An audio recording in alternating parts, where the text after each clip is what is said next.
A paz do Senhor, crianças, família, sejam bem-vindos a mais um vídeo da EBD. Convido todos vocês a estarem atentos à nossa conversa de hoje, amém? Vai ser muito interessante. Peço aos papais, mamães, famílias que são responsáveis por nossas crianças. Tragam para a EBD as suas crianças. Todo domingo, pela manhã, temos aulinha que vai ajudar as nossas crianças a ficarem mais cheios de conhecimento, a aprender mais sobre a palavra do Senhor, amém? E hoje nós vamos falar sobre um rapaz que era rico, amém? Jesus e um rapaz rico. Interessante esse tema, né? O que a gente tira de uma mensagem dessas? Vamos aprender? Para começar, eu vou ler para vocês na Bíblia, em Mateus 6, 21, a tia vai estar lendo assim, ó. Pois onde estiverem as suas riquezas, aí estará o seu coração, o coração de vocês, amém? O que a gente vê nessa palavra? Nessa mensagem, nesse versículo? Aonde estiver as suas riquezas. Riquezas, crianças, nem sempre é dinheiro. Pode ser outras coisas que a tia vai estar ensinando aqui hoje, né? Sobre esse rapaz, ele realmente era rico. Ele tinha muito dinheiro, ele tinha bens valorosos naquela época. Porém, ele era uma pessoa que amava a palavra do Senhor, ele seguia os 10 mandamentos, e ele fazia tudo conforme era perfeito para a sociedade. Era um rapaz reto perante os olhos dos outros. E para Jesus, ele era um bom rapaz também. Porém, numa conversa dele com Jesus, ele precisava saber se ele realmente era uma pessoa reta, se ele fazia tudo certinho. E ele falou para Jesus: eu sigo os 10 mandamentos, eu faço conforme os 10 mandamentos. Eu não faço maldade para outras pessoas, né? Eu sigo certinho aquilo que está escrito, vamos dizer assim. Aí Jesus falou para ele assim: então, pegue toda a sua riqueza e distribua aos pobres. Quando Jesus fala assim com ele, Jesus não está falando que é pra gente, nós, vamos supor que hoje você mora numa casa que tenha bens materiais de muito valor. Teu papai, tua mamãe tem carro bom, você estuda numa escola particular, você tem condição financeira, seus pais têm um padrão de vida legal. Aqui não fala que eles têm que pegar e sair distribuindo isso para ser fiel ao Senhor, não, crianças. Não é isso que a tia está ensinando hoje, amém? O que eu quero dizer é o seguinte: o Senhor, naquele momento, estava tentando mostrar para ele que ainda faltava algo para ele demonstrar o amor dele, que deveria estar acima de qualquer coisa, pelo nosso Senhor. Tudo que vem a nós tem que ser abaixo do Senhor, com ele sempre acima. E aquele menino, aquele rapaz, ele recusou. Ele não aceitava distribuir aquilo que era dele. Onde já se viu ficar pobre, onde já se viu distribuir aquilo que é dele, né? Ah, mas eu já ajudo um pobrezinho ali, eu já dou uma esmola ali na frente, né? Eu dou um dinheirinho pro pobre ali na esquina. Mas não era isso que o Senhor estava mostrando para ele. Na verdade, ele vem nos ensinar que ele estava com o coração voltado para a riqueza dele. E que, embora ele era uma pessoa que estava tentando ser reto, correto diante dos 10 mandamentos, ainda faltava algo para que ele estivesse realmente disposto a estar diante do Senhor limpo, puro, com o coração disposto, 100% ao Senhor. Amém? Então, eu vou trazer a mensagem para hoje, né? Os dias de hoje. Eu vou na igreja, Eu ouço a palavra, eu ajudo, eu faço o que eu posso. Eu estou, ok com o Senhor. Ah, minha mãe me leva, eu vou todo domingo para a escolinha. Meu pai, minha família, vão todos. Mas e aí? Quando eu chego na minha casa, como está o meu coração? Voltado para um videogame, onde eu passo muitas horas só nele e não tenho nem condições, nem capacidade de orar agradecendo por aquele dia ao Senhor ao dormir? Eu tô tão focada em estar 2, 3 horas naquele brinquedo que de repente eu vou me deitar sem me lembrar de quem me deu a oportunidade de estar nessa família. Eu não tenho agradecido ao Senhor da maneira que tem que ser. E aí? Será que é correto? Hoje vamos pensar assim, crianças. Nós podemos ser 100% dependentes do Senhor. As riquezas materiais não é errado ter. Não é errado que nós possamos viver bem na terra. O que nós devemos tomar cuidado é o quanto estamos colocando essa riqueza como importante em nossa vida. E qual a importância do Senhor dentro da nossa vida. Então, que nós possamos compreender que o Senhor é prioridade. Se eu acordo agradecendo ao Senhor pela oportunidade de me levantar para aquele novo dia, é lindo. E aí, no decorrer do dia, eu conquisto algo, seja um emprego, seja uma escolinha nova, seja um brinquedo novo. Você tem orado ao Senhor e agradecido pelo novo brinquedo? Papai, mamãe, tem ensinado seu filho que toda vez que recebe algo, é bacana você tirar algo que você já tem há muito tempo e doar para outro e principalmente agradecer ao Senhor por essa oportunidade. Ensine-os a agradecer por aquilo que eles têm colocado na vida deles e que tem sido ofertado ao Senhor. Primeiro o Senhor, depois as conquistas. Amém? Deus abençoe sua semana. Não se esqueçam de vir para a aula, vir para a EBD, aprender mais e mais, amém? Deus abençoe e até lá!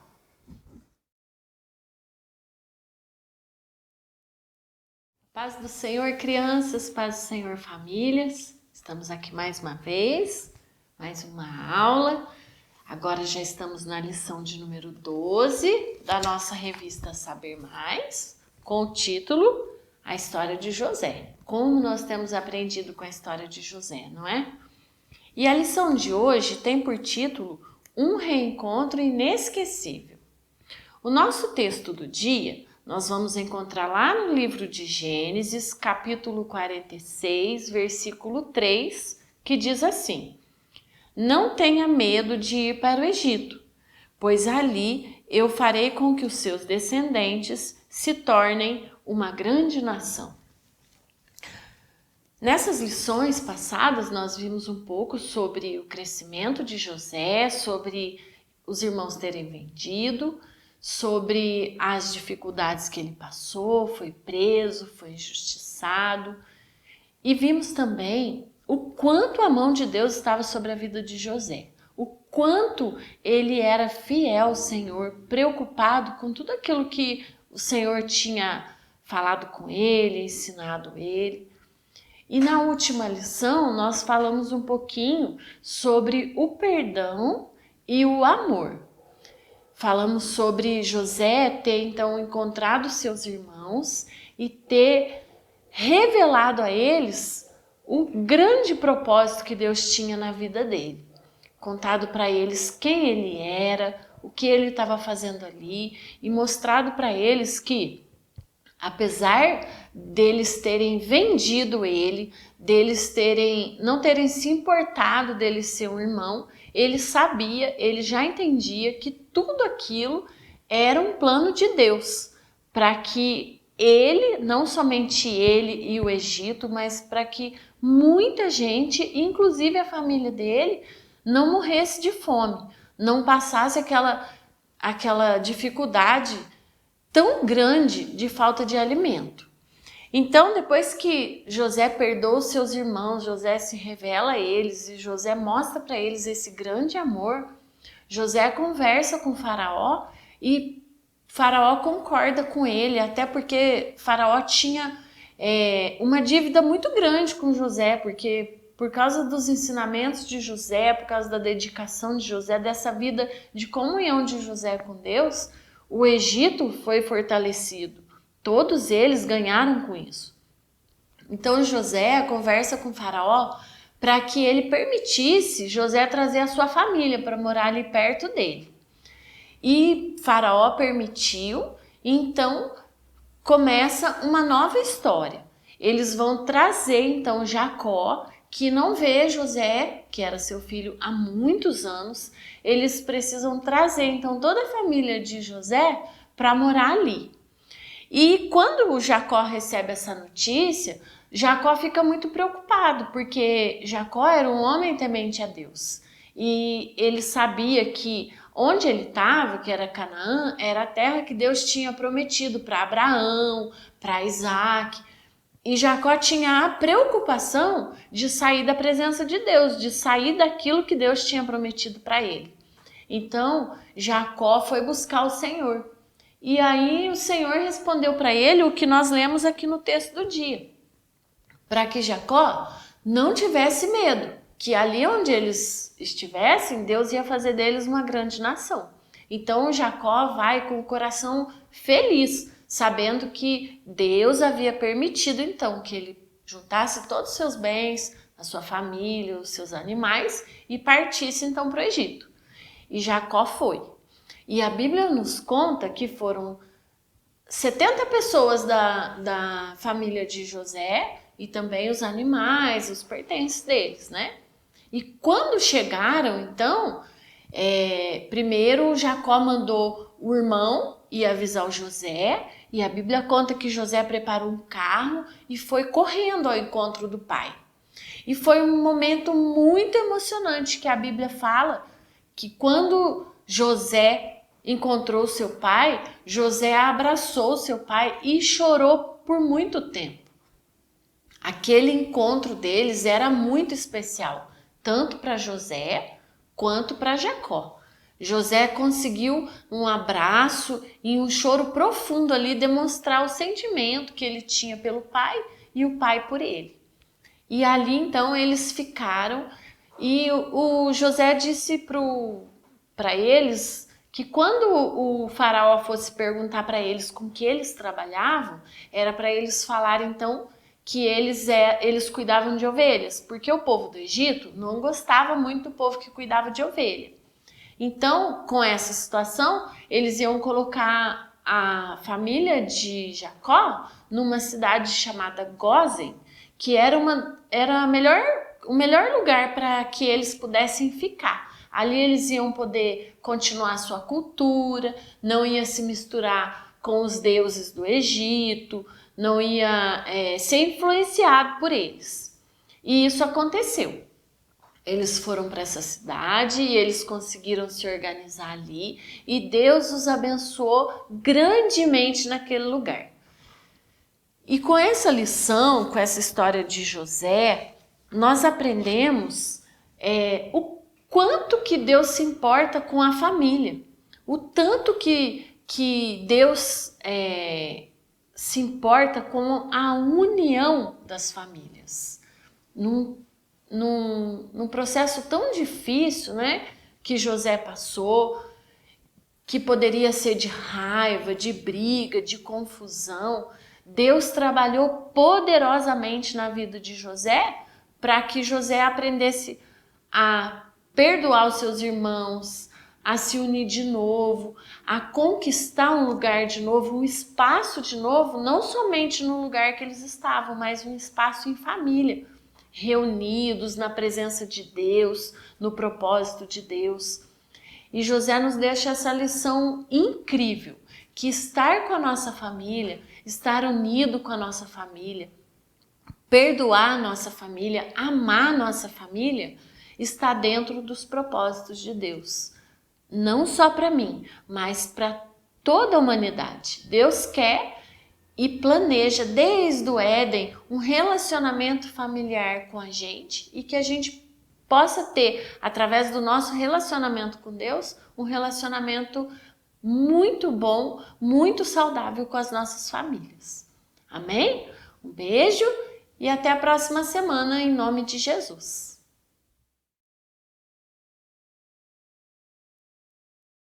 A paz do Senhor, meus irmãos, tudo bem com vocês? Hoje, na nossa lição de número 12, nós estaremos estudando um assunto muito importante que tem como título Dinheiro, um assunto espiritual. Às vezes a gente pode até achar, né, um pouco diferente, né, a gente falar sobre esse assunto como um assunto espiritual. Mas é algo muito interessante porque a Bíblia fala sobre esse assunto, né, e ao mesmo tempo que ela relata, né, algumas questões sobre a questão do dinheiro, né, sobre a questão do apego às questões materiais. Também nos nossos dias atuais é um assunto muito diário, né, um assunto com que a gente pode se beneficiar ou se perder com o uso do dinheiro. Então, o objetivo dessa nossa lição é saber que o amor ao dinheiro é maléfico e que o consumismo deve ser evitado. Então, a ideia dessa lição é nos trazer, de certa forma, uma orientação de Deus sobre como, né, a gente deve usar o dinheiro, né, e não ser usado pelo dinheiro.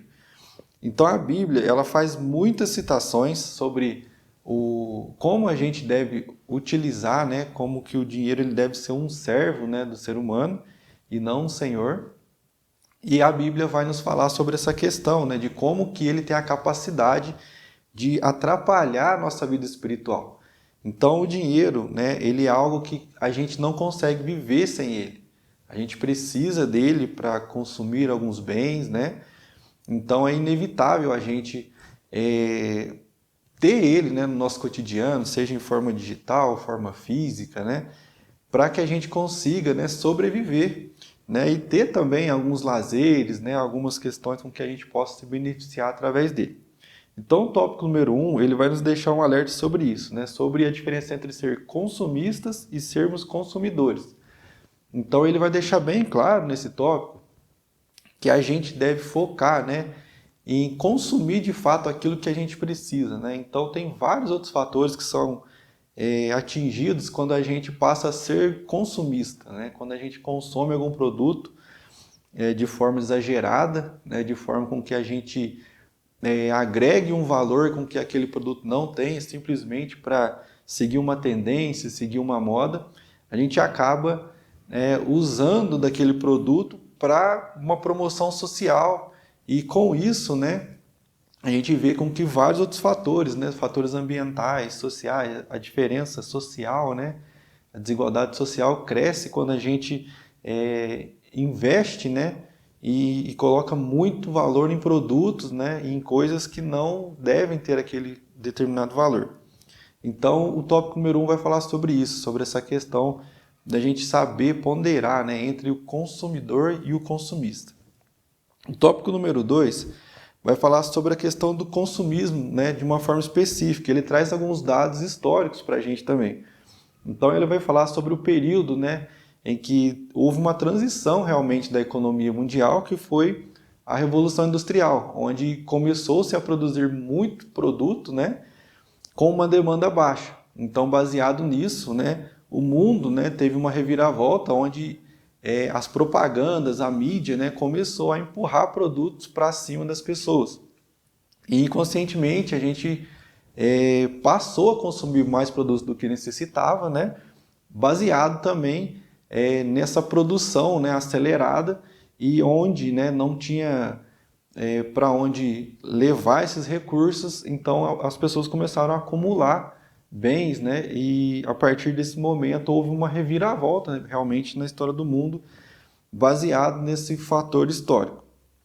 O tópico número 3 vai falar sobre o cristão em uma sociedade consumista. Então ele vai falar sobre como que o cristão ele deve se portar, né, numa sociedade onde a gente tem, né, uma régua, né, onde a gente é medido de certa forma baseado naquilo que a gente tem, possui ou consome. Então o cristão ele deve ter um posicionamento focado de como a Bíblia nos orienta, né? Então o que é o resumo dessa lição? É a gente analisar quem está ocupando o trono do nosso coração. De fato, né, é muito nítido a gente ver como que a economia, como que o dinheiro, ela rege o mundo, né? Como que a economia, ela tem a capacidade de abalar as estruturas do mundo, né? E isso, né, é o que a Bíblia vai nos dizer. O quanto que isso está ocupando, né, o trono do nosso coração. Então a Bíblia e Deus, né, particularmente, ele condena a idolatria, né? Então cabe a nós identificar se o dinheiro não é o ídolo que está tentando assaltar o trono do nosso coração dia após dia. Então Deus ele vai nos dar a orientação que o dinheiro, né, ele deve ser usado, né, para nosso benefício e não ser o guia da nossa vida, não ser o Deus, né, com letra minúscula aí do nosso dia a dia. Né? O nosso motivo para levantar de manhã não deve ser o dinheiro, o nosso motivo para fazer a nossa rotina não deve ser baseado no dinheiro. E sim, né, ter ele como um servo, né, da sociedade. A nossa conclusão vai falar que é preciso, né, a gente ter essa consciência para que a gente não seja levado pelo fluxo do mundo, né? Então cabe a nós a cada momento a gente saber se o nosso dinheiro está sendo utilizado de forma útil ou fútil, né? Com que a gente não esteja sendo levado pelas propagandas, pelas mídias, né? Sobre o poder de acúmulo, né? O quanto que a gente vai ser bem visto socialmente se a gente tiver mais dinheiro ou menos dinheiro. Então, é importante, né, a gente saber até mesmo os desequilíbrios ambientais, né, que a gente vem presenciando nos nossos dias atuais, são consequência do consumismo, né, de consumir produtos, consumir serviços de forma exagerada e desequilibrada. Então, nós como cristãos, né, com uma consciência e uma mente renovada, devemos ter consciência para fazer de fato, né, com que o dinheiro seja um servo e não um senhor na nossa vida. É isso aí, até a próxima e bons estudos. A paz do Senhor, irmãos, estamos aqui mais uma vez para dar continuidade ao nosso estudo do livro de Ezequiel, né, que é o tema da nossa revista dos adultos, a nossa classe Ebenezer, e nós estamos na lição de número 12. O título da lição é Visões do Afastamento e Retorno da Glória de Deus. Texto áureo, livro de Ezequiel, capítulo 43, versículo 5, que diz o seguinte: E levantou-me o Espírito e me levou ao átrio interior, e eis que a glória do Senhor encheu o templo. Irmãos, na aula passada nós vimos sobre a restauração do templo e a importância que o templo tinha para os judeus. Tanto o tabernáculo, primeiramente com Moisés, quando eles ainda estavam no deserto. Depois o templo de Salomão em Jerusalém, né, que era no templo que a glória do Senhor se manifestava, que a presença do Senhor se manifestava no templo e no tabernáculo. E na lição de hoje, especificamente, nós vamos falar sobre a glória do Senhor. E, em primeiro lugar, nós vamos ver alguns dos significados da palavra glória, né? Porque é uma palavra muito usada, principalmente na Bíblia e nas igrejas. E a palavra glória, ela não tem um único significado, né? Ela tem um significado voltado, que pode se referir a seres humanos, né? Num significado, por exemplo, de honra, de riqueza, né? A glória do rei, quer dizer, a riqueza, a glória de uma pessoa quando teve alguma vitória ou alguma coisa nesse sentido. E nós temos o significado também da palavra glória, um significado mais teológico, mais espiritual, relativo a Deus. E ela tem um sentido de aquilo que produz peso, aquilo que tem força ou que tem alguma consideração. Aí no item 1 da revista, então, fala sobre esses significados da palavra glória e fala também, então, em relação a essa glória relacionada a Deus, né? Então, o item 1.2 da lição fala sobre que fala que a glória ela é revelada através da natureza de Deus. Que quando ela se refere a Deus, ela está se referindo a esse caráter de Deus, né? Em algumas situações, no exemplo de Moisés, por exemplo, quando ele pede para que Deus se manifeste para ele, né?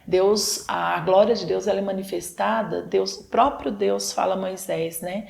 Que ele vai passar e vai mostrar a sua bondade, a sua compaixão, a sua misericórdia, né? Então isso seria aquilo que eles poderiam ver assim, de forma concreta, a glória de Deus através disso, através do seu caráter, através da natureza de Deus, da sua santidade, né, da sua bondade.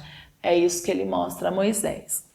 Também nós podemos ver a glória de Deus revelada através de Jesus Cristo. Quando no livro de João ele fala que o Verbo se fez carne e habitou entre nós, e nós podemos ver a sua glória, e que ele era cheio de graça e de verdade, foi a glória de Deus se manifestando através de Jesus Cristo, né? Ele envia Jesus Cristo à terra, o próprio Deus se manifestou com toda a sua glória fisicamente, se manifestou na terra e os homens puderam ver e estar junto com o próprio Deus. Voltando então ao livro primeiro então a gente fez essa introdução para a gente entender alguns desses significados da palavra glória, relacionado a Deus, a sua presença, a sua santidade, então aos seus atributos. E aí, continuando no livro de Ezequiel é um profeta, né? Então ele teve várias visões. Dentre essas visões, Deus mostra para ele, em um certo momento, o que estava acontecendo em Jerusalém dentro do templo. Por isso que o item 2 ele fala sobre as abominações do povo no templo. E nesse momento é quando a glória de Deus ela se retira do templo. Então, Deus mostra para Ezequiel que o povo tinha colocado ídolos dentro do templo e adorava, alguns sacerdotes adoravam a esses ídolos dentro de quartos escuros, como se Deus não pudesse ver, né, no escuro ou em lugares escondidos. Fazendo a revelação de Deus a Ezequiel fala que mostrando ciúmes, né, colocando esses outros deuses como se quisessem fazer ciúmes a Deus. Também dentro do templo, mulheres choravam adorando a outros deuses, ao deus da fertilidade, né, que é o Tamuz. Então tudo isso Deus vai mostrando para Ezequiel em visão, né, leva Ezequiel em visão dentro do templo e mostra, né, os sacerdotes adorando a esses deuses que já tinham sido introduzidos no templo por Manassés, que depois tinham sido retirados por Josias e novamente estavam, né, o povo adorando a outros deuses dentro do templo, onde a presença do nosso Deus ela se manifestava. Então as pessoas estavam colocando seus interesses pessoais, né, acima dos interesses de Deus, dos interesses espirituais. E uma outra coisa que Deus mostra para Ezequiel são os anciãos e os sacerdotes de costa para o templo, adorando ao sol, né? Então isso também mostrava a indiferença e a irreverência que eles tinham dentro do templo.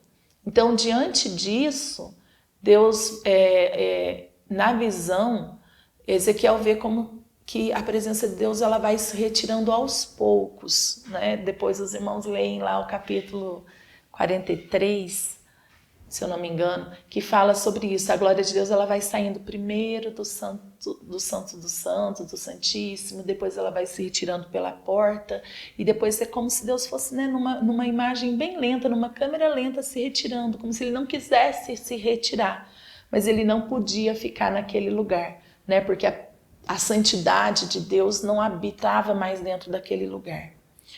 E por último, então, esse é o afastamento. Só que Deus também mostra uma visão do retorno da glória, como nós vimos na lição passada, né? Que o templo vai ser restaurado e que a glória de Deus novamente enche o templo, como nós lemos no versículo inicial, né? e que esse retorno da glória de Deus, esse retorno da santidade, né, que o povo novamente vai restaurar os altares, que o povo vai restaurar a adoração e que a glória de Deus ela vai poder se manifestar novamente entre o povo, trazendo um novo resultado. Porque o que nós aprendemos com essa lição?